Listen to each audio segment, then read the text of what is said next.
If you're a functional medicine provider, you probably are pretty aware that trust is a really important part of the process of getting patients to not only jump on board and work with you, but also to continue working with you over an extended period of time to relieve their current challenges. Unfortunately, a lot of functional medicine practices do not look at the referral process as part of the necessity for growing their practice until it's too late.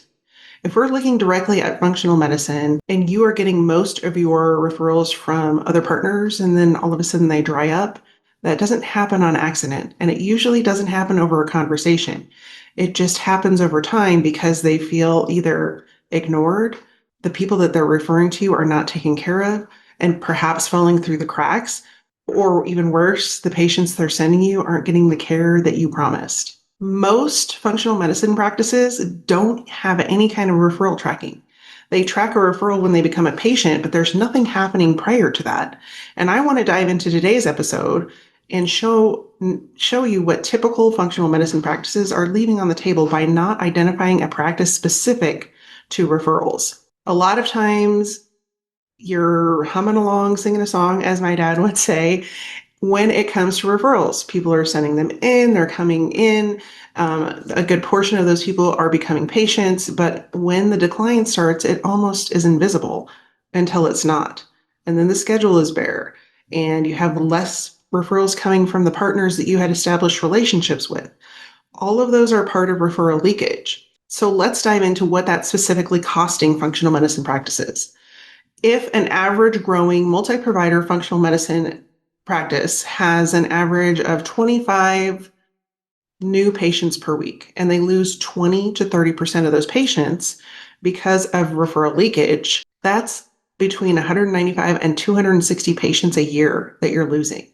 If we then multiply that by a very conservative number of $6,000 lifetime investment into your practice per patient, that's costing your practice over $1 million a year, almost close to $2 million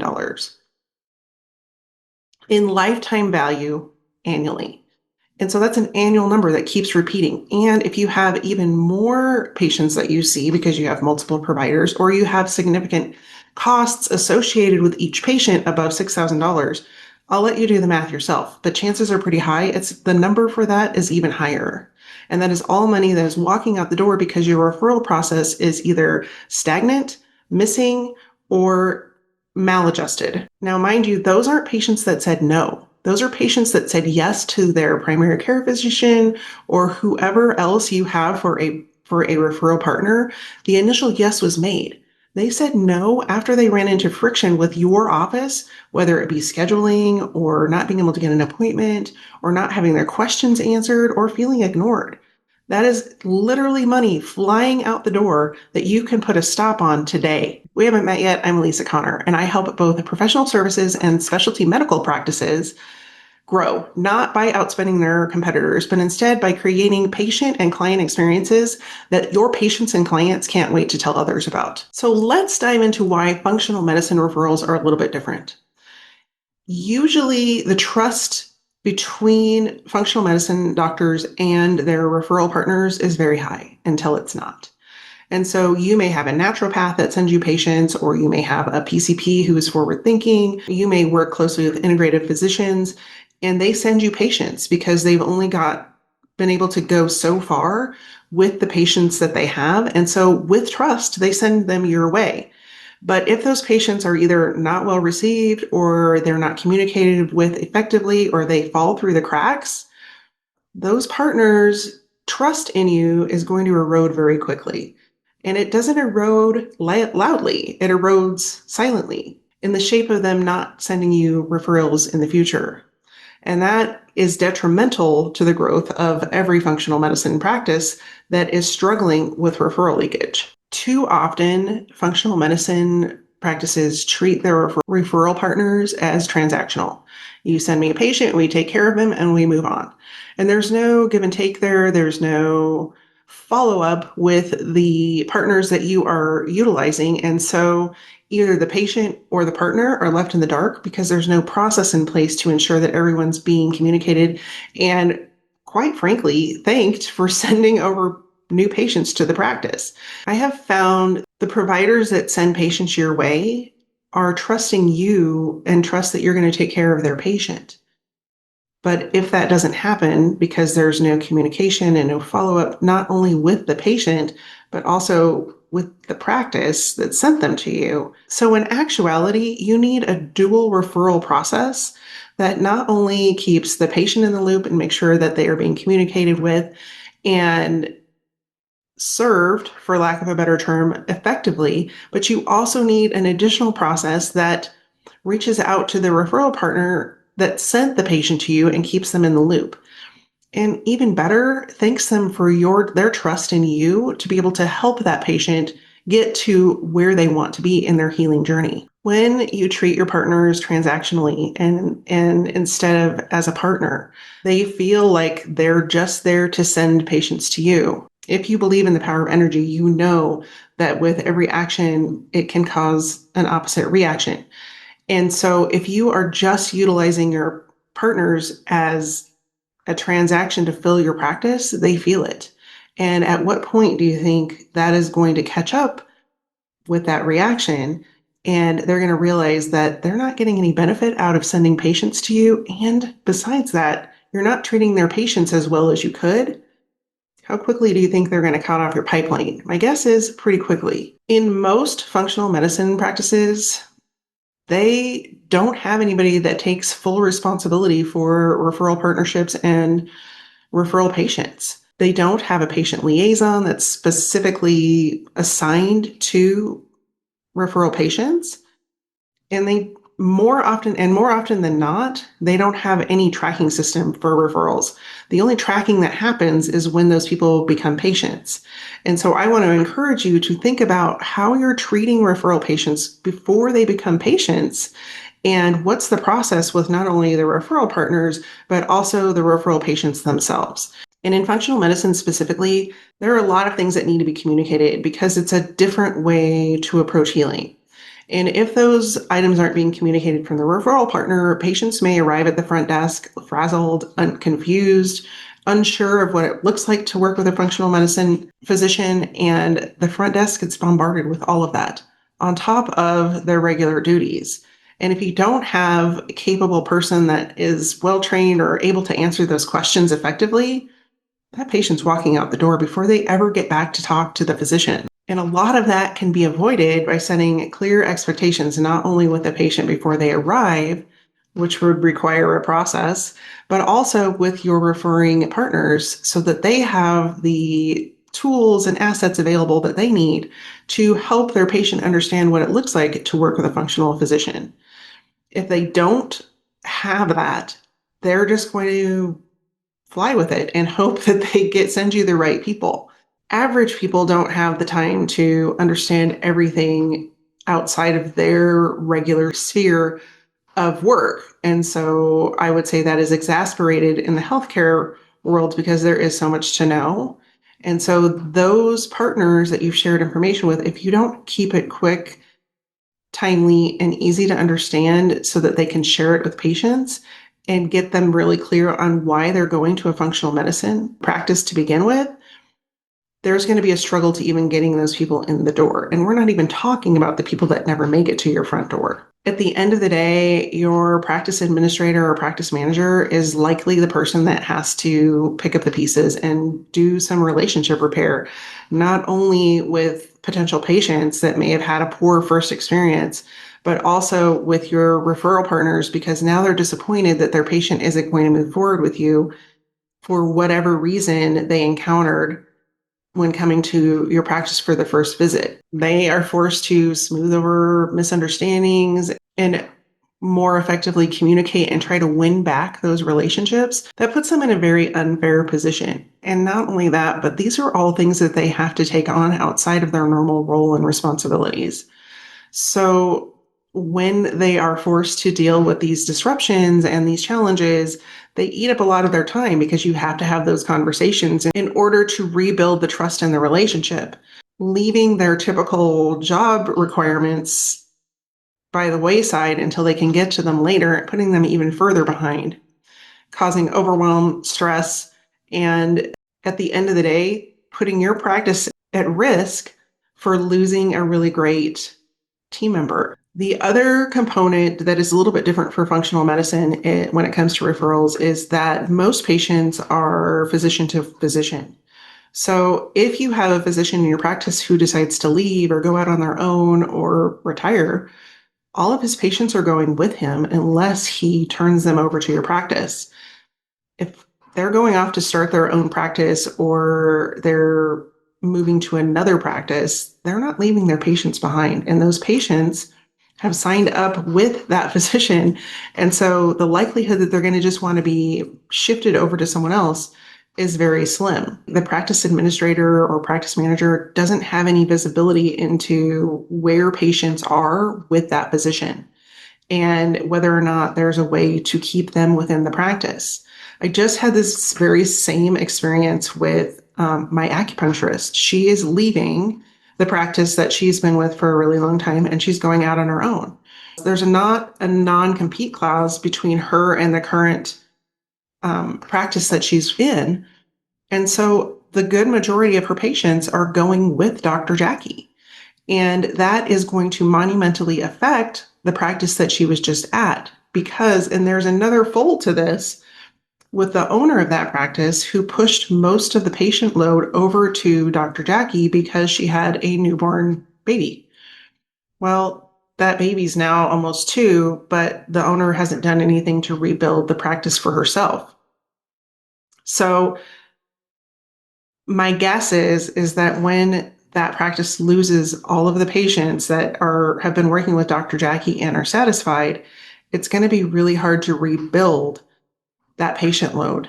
And also, I think that the owner has hurt her reputation a little bit because when people would come to see her, she automatically shifted them to Dr. Jackie because she didn't want to work the extensive hours. And so now, as a patient, you feel a little bit slighted by the reason you went there.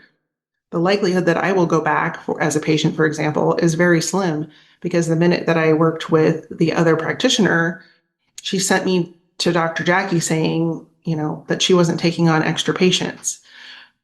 When you treat patients that way as though they're expendable, that's exactly how they feel. And so the same can be true with your functional medicine doctors. If they have in some way slighted patients because, they've shifted them to a different physician for whatever reason, the likelihood that if that physician leaves, that they're going to stick with the practice or come to one of the other doctors in the practice is slim to none. And so you want to gain visibility to where those patients are, see who they're seeing, see who's active, see who's not active, so that you can keep tabs on those patients if and when those physicians decide to retire, go to another practice, or start out on their own, so that you can salvage some of those relationships if need be. So let's take a look at the financial numbers for specialty medicine as a whole, and then dive directly into functional medicine when it comes to the loss that referral leakage can lead to. So if we are looking just at medicine as a whole, you have 3 referral patients that you lose because of any number of reasons, and they don't convert. If each of those patients is worth $6,000, that's a total of $18,000 a week. If we multiply that by 52 weeks in the year, that's close to $1 million a year. And that is a very conservative number, not only for the number of loss of patients, but because of referral challenges, but also the lifetime investment of those patients, especially for functional medicine. $6,000 is a very conservative estimate per patient. If we are going to look at functional medicine as a whole, the number of patients on average that a growing multi-physician practice would see is 20 to 30 new patients a week for an average of around 1,300 patients. If you lose just 20% because of referral leakage, which is a very conservative number, I'll talk about that in a minute, you are leaving behind 260 patients per year. Now let's talk about what I mean by conservative number. I recently read a study that stated that in healthcare in general, referral leakage causes a leakage between 30 and 52%. And you can fall anywhere in between there. So when I say 20% is a very conservative number, it's actually on the low end, and chances are pretty high your practice if you are not doing something proactively to avoid referrals leaking through the cracks, are going to be at the higher percentage rate, whether that's 30%, 40%. You would have to do the math yourself and see how many referrals you get versus how many people that actually book appointments and show up and become patients. I highly recommend that you do that because that is going to give you a very good grasp of where you're losing patients and how much it's costing your individual practice. But if we are using those conservative numbers and we're looking at 260 patients that never make it either in the door or schedule or become a patient, and we multiply that times the very conservative number of $6,000 a patient, that lifetime value for those patients is just over $1.5 million a year per year. And so if your practice can afford to lose $1.5 million a year, more power to you. But most organizations, practices, and businesses cannot afford to have that big of a gap in their recurring revenue. And mind you, this isn't revenue that you are spending money on to attract new leads. This is revenue that was already somewhat guaranteed because those were patients that were referred to your practice by someone that they already trust. And because they weren't treated well, effectively, quickly enough, or communicated with, they walked out the door and worked with someone else. And so it literally is money walking out the door that you have very much the power and the ability to stop if you have the right process in place. If we look at your referral partners and they go silent because their patients are either not being taken care of or they're not being communicated with, or for whatever reason, they stop sending you referrals.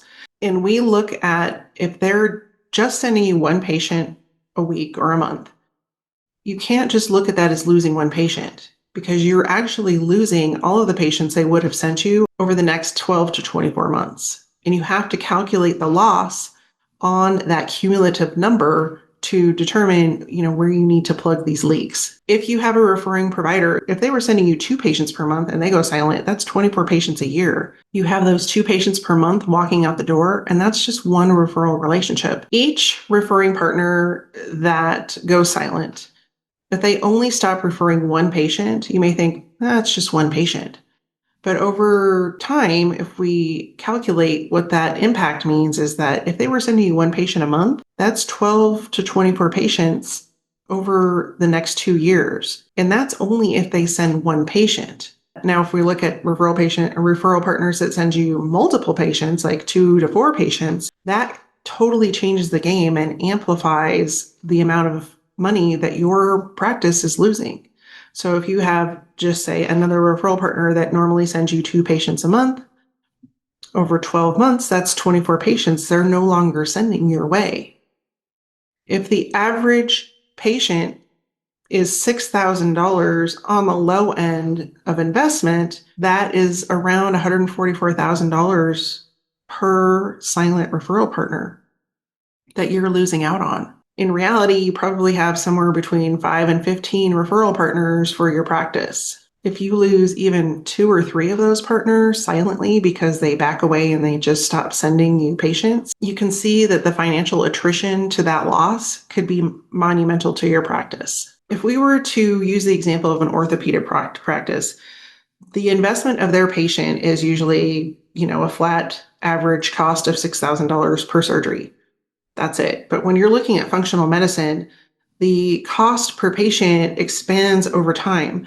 And the longer that a patient is with you, the higher that investment into your practice is, including things like the initial investment. And then you have ongoing labs, and you may have supplements that you recommend or programs that you send them through to amplify the investment that they are spending with your practice. So the long-term investment for your patient is way more important than the initial investment of that patient walking in the door, which is why it's really important to have a process in place that also nurtures that patient along the way and make sure that they are being taken care of. But if you lose a patient either before they walk in the door or from that first visit, you don't even have the opportunity for the amplification of that revenue because that patient's never coming back. And so thinking about that referral process from the patient perspective as well as the referral partner perspective is really critical to your practice growth and to the positive effects that patients are going to experience by working with you over time, which affects your long-term reputation. So this little bit of math that we did is probably bringing to light a few questions that you're starting to wonder about your own practice. And it would be really good of you to think about some of these questions moving forward so that you can calculate where you're losing referrals or where you're losing referral partners. And one of the biggest questions is how many partners do you have right now who are sending you ongoing patients? If you have 5 to 15 referral partners, but all of your referrals are coming from 2 or 3 people, you have 13, 12 or 13 partners that are basically silent. So what would happen if you re-nurtured those relationships or sought them out and found out if something went wrong so that you could repair the relationship and get them sending you referrals again? The other question goes right along with that is if they've only sent you one referral in the last year, what would happen if they sent you multiple referrals, or why aren't they sending you multiple referrals? This is an important question to not only involve your team in, but also to reach out to those referral partners and ask the similar question. Hey, we noticed you've only sent us one referral this year. Is there a reason behind that? Is there something we could do better? The third question you can ask yourself in your practice is how many referrals came from your partner 6 months ago? And have they sent you referrals since? And if not, why? And some of this may be that, they don't have the patients to send you, but some of it may be that there's a little bit of a challenge in your referral process. And if you can't answer these questions, then you have a systems gap and you need to plug that gap before it costs you any more revenue, patients, or reputation points. So let's dive into a few things that are not the problem. This is not a marketing problem because this doesn't focus on lead generation or advertising or getting new people to notice who you are and what you do. This is a problem that exists with people who already know very well what you do and are sending potential patients your way, and they're still not becoming patients. This is also not a physician problem. You may have the most qualified, best physicians in your practice, but if the referrals never get to them and they never book an appointment, they can't ever have that experience with that physician. The individual relationship skills of the physicians is great, but it's also not scalable beyond that physician. So if that physician leaves for whatever reason, whether they want to retire or start their own practice or go somewhere else, you are essentially losing out on all of your patients. And so how are you managing that loss?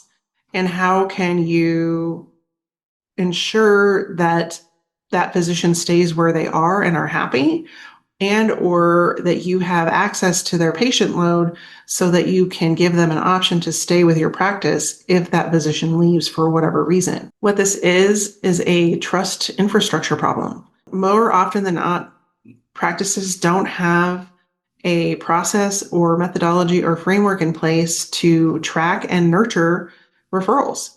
And when that doesn't exist, referrals fall through the cracks. Now, I'm not saying you're going to convert every single referral that you receive into a patient, but if you're losing even half of the people that are coming through the door, you have a significant challenge that needs to be addressed. Where growth happens in your practice is not determined by whether a patient comes to you on their own or through a referral partner.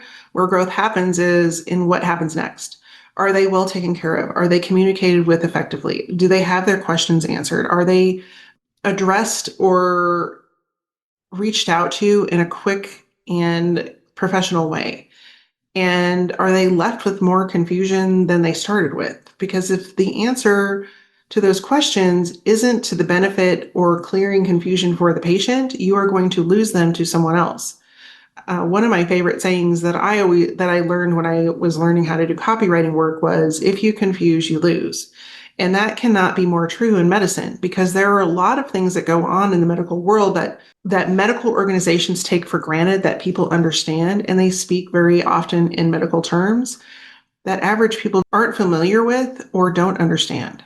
And so if you're not speaking a language that your potential patients understand, know what that means, or relates to their specific problem, They're going to find someone that talks to them in a way that they do understand and doesn't make them feel like they have to go get a PhD or an MD to keep up with you or understand what you're telling them they need to do. When you're looking at what happens next with a patient, if that's not communicated not only to the referring doctor, but to the patient, you may lose people along the way and they may not either book or they may cancel their appointment or just no show because they don't understand what it looks like to move forward or how it's going to benefit them long term. And one step further is those referral partners likely refer patients to all different types of colleagues and all different types of practices. My best guess is that they rarely receive any kind of recognition for those referrals.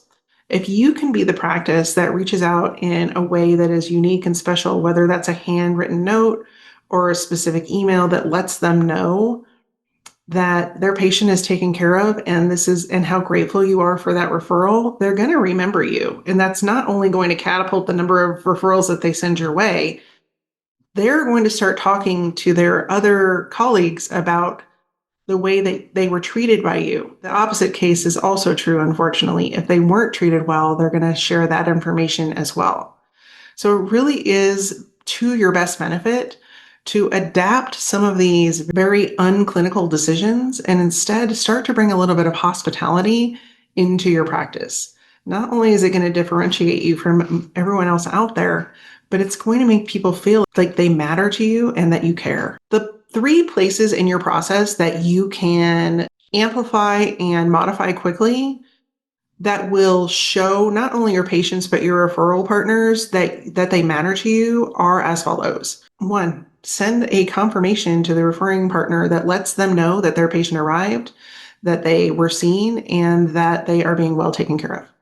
Whether that's an email, and it can be a templated email, it doesn't have to be anything fancy, but let them know, close the loop on that communication so that they don't feel like they're just sending referrals your way and that nothing is happening. 2, ensure that prior to the patient arriving and that when the patient arrives, that they are clear about why they're there and how functional medicine works and why it's different than their regular primary care or other specialists that they're working with, and go over what it's going to look like for their first appointment. This ensures that their first visit is less confusing, the expectations are set, and that they're more than likely going to move forward because they already know where the appointment is going.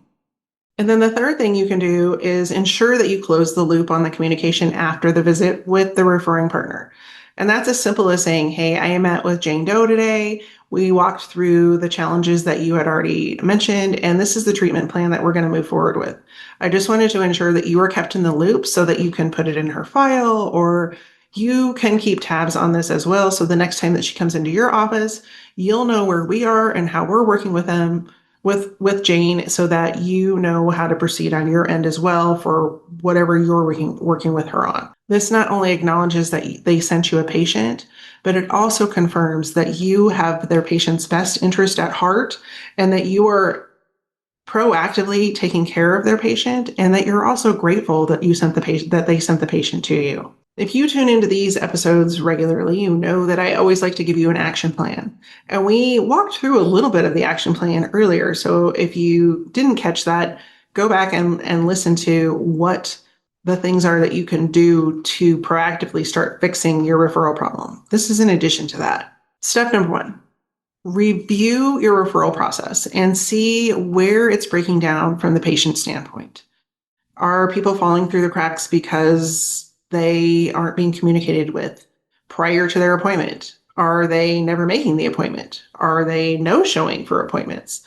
And just write down where people are getting lost along the journey and document, if you have a process in place, where the process is getting broken. And if you don't have a process in place, where you need to create one. The second step of your action plan is to do the exact same thing with your referral partners and determine what is that process? What does it look like? And where are you silently losing referrals from your partners? And who? Documenting who isn't sending you referrals anymore is really important because that could be for any number of reasons. And it most definitely requires you reaching out to those referral partners to find out what the heck is going on. And then the third step of your action plan is to choose one of those two processes and make just one change this week. What one thing can you change within the process or by creating a process that will make a difference in your practice this week? Implement that one change. You don't have to do everything right now. Not everything has to be fixed immediately. Things can be fixed over time, especially if the processes don't exist. Most of these changes aren't monumental, but they will definitely start to shift the tide of the ship to make sure that it's going in the right direction. If you've made it this far in the episode, you likely know you have a referral leakage problem, and you're a little bit concerned by the numbers that we talked about in this episode. This is the exact reason I created the Referral Recovery Lab, which opens on June 4th for the very first time. This roundtable experience is being built specifically for practice administrators and practice managers who want to solve the referral leakage problem. There's only going to be 20 spaces available, and that's on purpose and very intentional. I want to have the capacity and the time that I can dedicate to every person in the group to ensure that we actually make traction in solving this problem. And we're not just learning a bunch of new concepts or ideas. We're actually able to apply them so that you can see your referrals grow. Because this is an active group and not a training and not an online course or random webinar, it's critical that every person in the group participate and be engaged in the group, because the peer-to-peer growth that's going to happen in this group, I am most excited about. Whether you are in a room with all of the same specialty practice or not, chances are pretty high that you won't be. You will take away valuable relationships, valuable insights, and camaraderie around the same challenges that you probably aren't finding anywhere else in the industry. The program isn't open yet, but the waitlist is. And as a waitlist member, you're going to get early access to when the program does open. Now, if the 20 spots fill with people that are on the waitlist, it's full. I'm only taking 20. And I fully expect that this program not only will be full, but that there will probably be emails sent begging to get in. And I am holding a firm boundary of just 20 people. The program will be launched again later, but this founding member cohort has a twofold benefit. The first is that the founding members get the opportunity to help flush out and create how this program is going to move forward for other people, and get to have the hands-on experience of ensuring that everything they want within it is added. And there are probably things that I haven't even thought of to add into the program.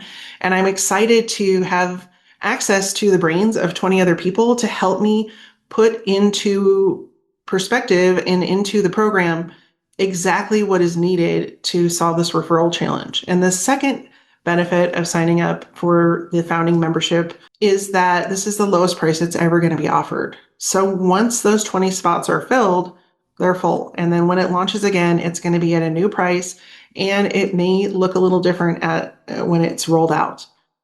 So if you are interested in being part of this exciting new opportunity and finally solving that referral leakage challenge, I invite you to sign up with the link below to get on the wait list.